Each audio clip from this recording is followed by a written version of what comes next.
হয় না।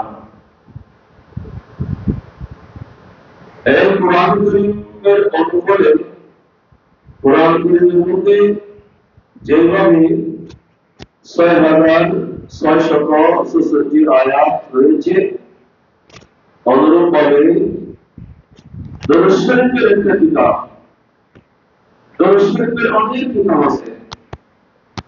একটা কিতাব যেটা খাজাগান খলিফায়ে রাশিদিন হযরত খাজা আব্দুর রহমান চৌধুরী জিলানী রাদিয়াল্লাহু আনহু এলমে নূরে লিখেছেন, এলমে মারফতে লিখেছেন।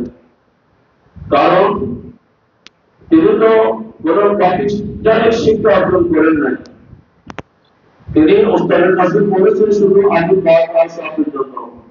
আর উনি কোন প্রাতিষ্ঠানিক শিক্ষা অর্জন করেন নাই এবং উনি মাদ্রাসা করেছিলেন এবং উনি বাড়ি হওয়ার আগেই গৌসিয়তের মুকাম অর্জন করেছেন। এই খাজা আব্দুর রহমান চৌধুরী রাদিয়াল্লাহু আনহু যিনি হিজরি ফয়েজপ্রাপ্ত, যিনি মাওলানা ইসলামের গুণের ফয়েজপ্রাপ্ত, এই জন্য ওনার নামের পরে খাজা আব্দুর রহমান চৌধুরী চৌধুরী ওনার বাড়ি, সেই হিসেবে চৌধুরী বলা হয়, এরপরে হিজরি বলা হয়। এই কারণে তিনি হযরত খাজা খিজির আলাইহিস সালামের সাথে ওনার ঘনিষ্ঠ সম্পর্ক ছিল। সুবহানাল্লাহ। এরপরে ওনাকে আলবী বলা হয়, আলবী বলা হয় এই কারণে, কারণ তিনি মাওলানা ইসলামের খুদা মুশকিল কুশা হযরত আলী মুর্তজা রাদিয়াল্লাহু আনহু সরাসরি প্রাপ্ত এবং গৌসুল পাক রাদিয়াল্লাহু আনহু রূহানি সন্তান। বলুন সুবহানাল্লাহ। উনি এই মুহাম্মদ সাল্লাল্লাহু আলাইহি ওয়াসাল্লাম লিখেছেন, কোরআন শরীফের মধ্যে যতগুলো আয়াত, ওনার কিতাবের মধ্যে এতগুলো দরুদ শরীফ। আমাদের জামিয়া আহমদিয়া সুন্নিয়ার কবির একজন উস্তাদ মরহুম মাওলানা মুহাম্মদ কাদের রুহুল আমিন, উনি এই মুহাম্মদ সাল্লাল্লাহু আলাইহি ওয়াসাল্লামের তেলাওয়াত করেছিলেন।